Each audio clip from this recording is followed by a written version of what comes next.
Yo, what's up mga master yan? Marami nagtatanong sa akin kung bakit daw hindi na ako nagbarko, no? Well, paprangkahin ko na kayo master. Ganito kasi yan. Kung saan yung mas maraming pera, dun ako. Kaya ibig sabihin, hindi ako close sa pagbabarko. Hanggang ngayon gusto ko magbarko. Pero ganito kasi yan. Paprangkahin ko na kayo.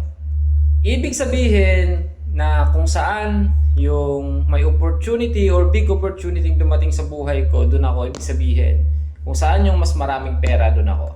'Di ba? Hindi na ako magpapaligoy-ligoy pa sa inyo.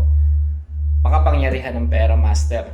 Lalo na kung nasa sitwasyon kayo na kayong pareho ng asawa mo ay laki sa hirap.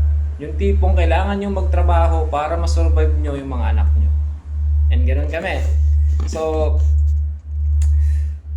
thank you lang ako. I'm so thankful because nag-boom kahit papaano yung vlogging ko and marami akong training.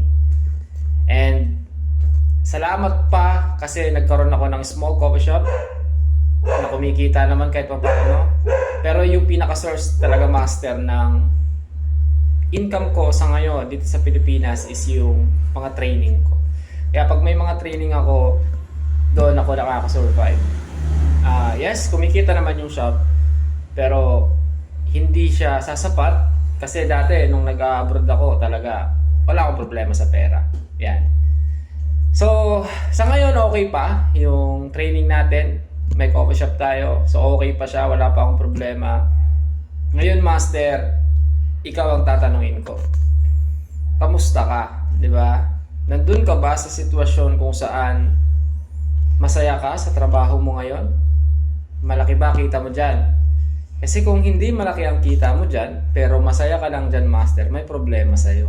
Yes, masaya ka sa trabaho mo, pero pag uwi mo sa bahay mo, baon ka na sa utang. So ano ang dapat mong gawin? Mag-isip ka, di ba? Kasi yung mga taong nawiwili, nag-i-stay sa comfort zone kahit alam niya na may problema na financially, hindi na healthy yan, di ba? Isipin mo yung mga anak mo, isipin mo yung family mo, no? Nahihirapan, tapos ikaw, ang reason mo, masaya ka lang sa trabaho mo. Tapos sasabihin pa ng iba, takot daw kasi akong mag-abroad. Takot mag-abroad, galing na akong abroad. Sanay na akong mag-abroad, sanay na akong mag-isa. Ano na sa akin yan? Kumbaga, ang tawag nito, manhid na ako na mag-isa ako. Sanay na kami dyan. Kahit sinong tanongin mong OFW, sanay kami mag-isa. Pero ang nagmamatter dyan, sa mga hindi na umaalis, because mas may big opportunity silang nakita dito sa Pilipinas eh. 'Di ba? Pero kung wala, aalis yan. Even me, kung wala, alis na ako. 'Di ba?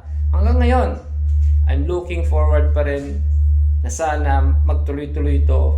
Pero kung hindi, aalis ako. 'Di ba?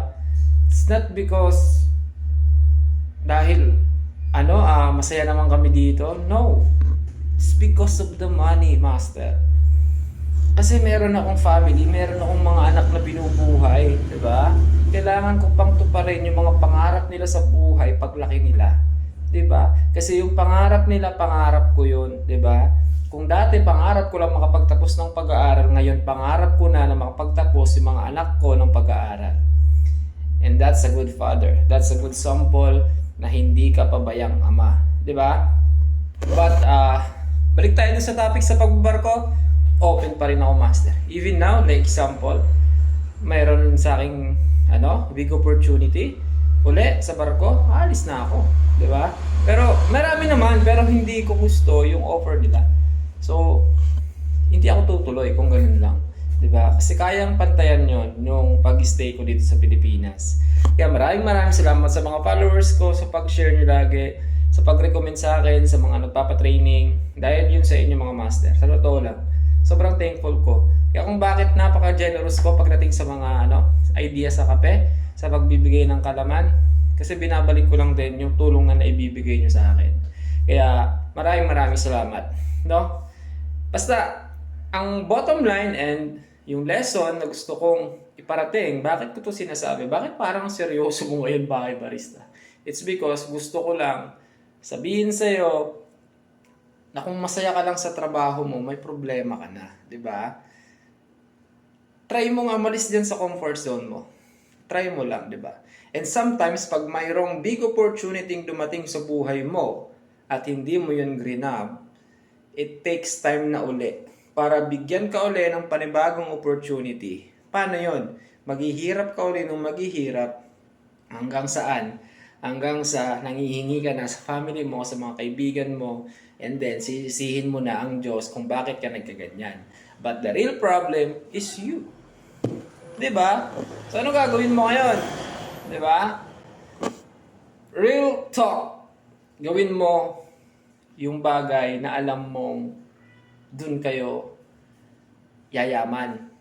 Dun kayo mas magiging masaya. Pag mas marami kang pera, mas masaya. Pag wala kang pera, yung saya mo, wala na yan. Totoo yung sinasabi ng mga matatandang bulaan na kapag wala ng pera, nagliliparan ng mga pinggan at kutsara at tinidor. So wag mong antayin dumating sa buhay mo yan. Habang malakas ka pa, no? Habang kaya mo pa, umalis ka sa comfort zone na yan.